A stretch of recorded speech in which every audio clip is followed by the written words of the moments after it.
this jelly roll has only yielded 17 different fabrics. So the one I cut, 1, 2, 3, 4, 5, 6, 7, 8, 9, 10, 11, 12, 13, 14, 15, 16, 17, which is fine. I just have to have 3 more which are the same, which is fine. So I've cut my jelly rolls. Actually, I've cut them in half because for me it's easier to work that way.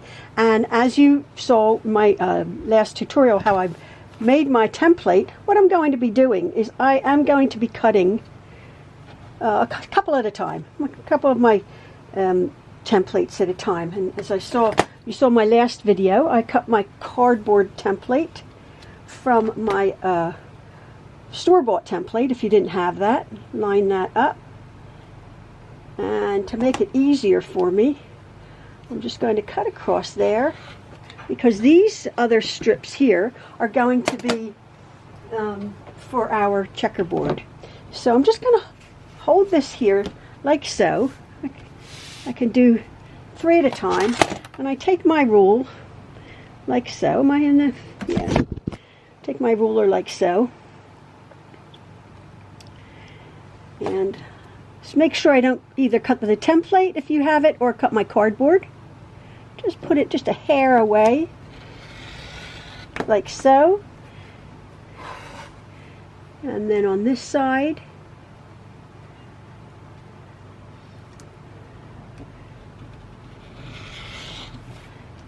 and then I'm going to hold it with a nice pair of sharp scissors.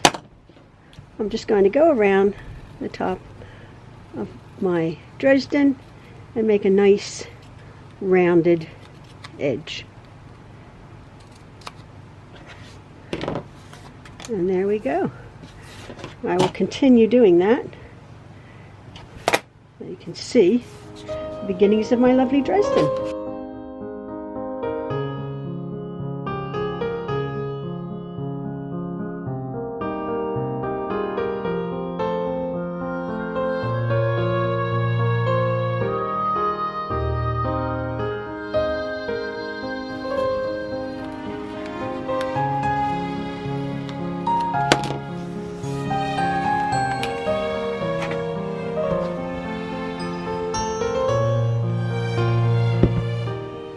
So after I have cut out all of my Dresden plates visually, I do everything visually, as you know.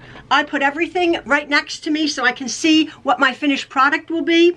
And I have my 20 little blades here just set out in a circle. And the thing I'm going to be doing now is I'm going to be sewing these together 2 by 2, all right? Now, I know ultimately I'm going to be using a blanket stitch for my applique to applique the raw edge of my rounded top to my background fabric. So I've gotten out, I was going to get out my more complicated Juki, or my computerized one. This is my little brother. I'm going to take a picture of it around here. This was in the XR3340 brother sewing machine, computerized sewing machine, little tiny sewing machine that we had gotten at Costco for $150. So obviously not for experienced heavy quilting, obviously not, but for piecing, for beginning, for mending, for a beautiful stitch for $150 in this country. That was several years ago, but I think they're the same. This little brother sewing machine, really, I've had $3,000, $4,000, $5,000 sewing machines, and this little one, while it doesn't obviously compare, most of it is plastic, but it's up there for a beginner as a super little machine. So I'm going to put my camera around and I'm going to show you exactly how I'm going to sew my Dresden plates together. So somebody had said that they had gotten the Dresden ruler and had sewn their plates together, and it didn't, as the big plate finished, sewn together, their blades, it didn't lay flat. Now, I had made quite a lengthy comment, answer to that comment, that has happened to me. I think it has to do with your seam allowance. It is crucial, vital, to do maybe at this point a scant 1/4 inch, which is 1 hair shorter than a 1/4 inch. You know me, I'm not a perfectionist, because I said try to sew your blades together 2 by 2, right sides together, which I will be showing you how to do it on this side. We're going to be pressing them. This is not a sprint, this is a marathon to get our thing very flat. But if it doesn't lay flat, at that point I said, go over to your ironing board and just press it, iron it flat. And then you'll have tucks, folds, creases, everything. Iron your plate flat. This is what one of the suggestions that I had given. Iron it flat, and then in your 20 seams or your 19 seams, however there many are, then finagle those folds and those tucks and those creases into the subsequent seam, that visually some of the blades will be a little bit narrower at the around the circle in the front, just as long as your blades around the edge are still round. It doesn't matter if you have to unpick a seam and make it a little bit bigger or make it a little bit smaller. My little brother XR 3340 computerized sewing machine. It has a variety of stitches, very simple to control. It has a slow mode or faster. I put it on medium for this one. It's all computerized. The stitch that I'm using is 02, which is a straight stitch in the middle. So I just have programmed it, goes up to 1 or go back down to 2, and that automatically checks my stitch length and my stitch width. I'm going to pull out a little charm square here and test my stitch quality. You always want to do that, okay, before you start sewing anything, especially when you've changed your machine. I've put yellow thread in my machine, and I have a white bobbin. I might have to fill that bobbin in a minute, but as you can hear, this little machine is awesome. Now, it doesn't have a automatic presser lifter upper thinger. It does have a manual one, but then I'm going to check my stitch quality, and I'm telling you, for a little $150 sewing machine, that is awesome. That is a beautiful stitch. Again, this is 2.5 inches, 2.5, whatever that means, long, and 3.5 wide. Nice stitch for piecing. So now I know that my machine is set up properly. I have my proper foot on there for when I do my blanket stitch. The reason I'm using this machine is because my Juki was a mechanical straight stitch only. It did not have the ability to do a zigzag or a blanket stitch. So now what I'm going to do is I'm going to take my two of my plates here, my blades here. I've set it up, which if it gets mixed up a bit for the way it's done, it's fine, because I'm doing all sort of purples and whites. We have cut these with the rounded top in my last little bit of my video. Oh, there's where I put a little mark on my prototype here. Start at the top of edge of the curve, okay? And pretty much it goes down to the very bottom. I'm going to start at the top, 1/4 inch. And I am going to back stitch at that top edge. The top edge is much more important than our bottom edge, okay? Just going to back stitch 1/4 inch. Make sure you've measured your 1/4 inch. Again, just go slowly. And I don't have to back stitch at the bottom. Pull my presser foot up. And again, there's my 1/4 inch seam. Okay, I've done it in yellow because I'm going to be actually appliquing this in yellow. What I'm going to do is I'm just going to continue. I'm not going to press these right now, but I'm just going to continue laying them down and picking up another 2. I'm going to do 2 at a time, pretty sides together, always starting at the top. Do not start at the bottom. You want the top edge here, your 1/4 inch, to be perfect, so we get our round. So I'm just going to continue slowly with a bit of a back stitch.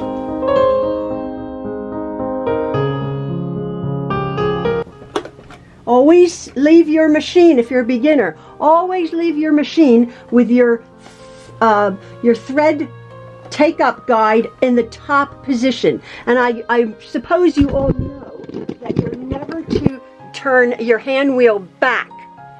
That messes up the machinery and gearing in your machine. You always bring your hand wheel forward.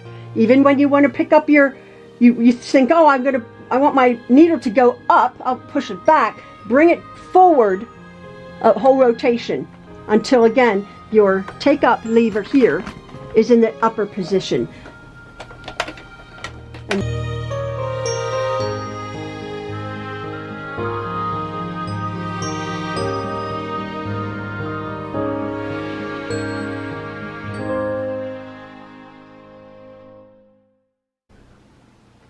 So now what I have is I have 10 lots of 2 blades sewn together, and now I'm going to just continue. I'm not pressing anything right at this moment. What I'm going to do is I put them down in the order that I think I like, so I'm just going to continue picking them up, and I'm going to be now doing 2 by 2. I'm going to be doing putting the 2 lots together.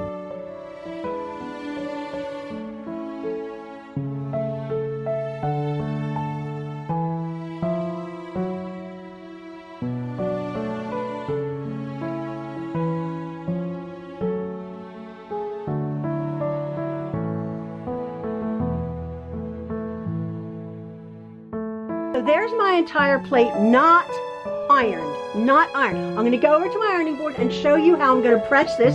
Hopefully it will lay flat. So I have my Dresden plate here on my ironing table here. And what I'm going to do is I have a hot dry iron. I have my Alyssa Pro. I put my iron at the highest cotton setting. I have, if you followed me, you know I never use water in any of my irons. I've never, whether they're $20 irons or $100 irons, they always squirt, and I always use a dry iron, but for my cottons at the highest setting. I'm so bummed. I always use a I picked up, this is a heavy finish. Sometimes I use a light hold. This is a sizing or a light starch. I can't believe it. This is a full can. I'm sure you guys have had this happen. It dropped, and that thing top fell off, and it like shears off. So this entire can, you can't maybe say, this entire can of spray is useless. Ugh, it's not cheap. So hopefully, I'll be very careful. What I'm going to be doing is I'm going to, you can't really see, sorry about that. This is a faultless heavy finish. This is a starch, which is fine. Either light starch, heavy starch, or a sizing. Even water can do for this thing, for this step now. So what I'm going to do is I'm just going to lightly spray my plate on the front of it, and then I'm going to pull it over, and I'm going to spray it also on the back. Okay, make sure that doesn't fall. And then very, very carefully, I'm going that you're not stretching or pulling too much. You're wanting to have the seam at the nth degree, like so. And as you can see, one seam goes one way, and that's fine. That's fine. And one seam goes the other way. The only thing, you're just wanting to make sure, whichever the way the seams want to go, you're just pulling gently to make them lay flat, okay? As you can see, this is going to stretch. The beauty of cotton is that it stretches beautiful. But this is where you don't want to be stretching it so much that it gets all wonky. Again, I'm just going in there with sort of the tip of my iron. One seam is going one way. Now, if I get it tucked, it will make itself manifest on the other side. But hopefully this will lay flat as I very, very, very gently do these seams. The hole will be whatever size it is. As I said in the beginning, I believe this measures about 15 inches from side to side. So wherever your seams want to go, Sometimes I press them all one way, but I do it very gently. And as you can see, this part here so far, this part here, as you can see, is laying beautifully and flat.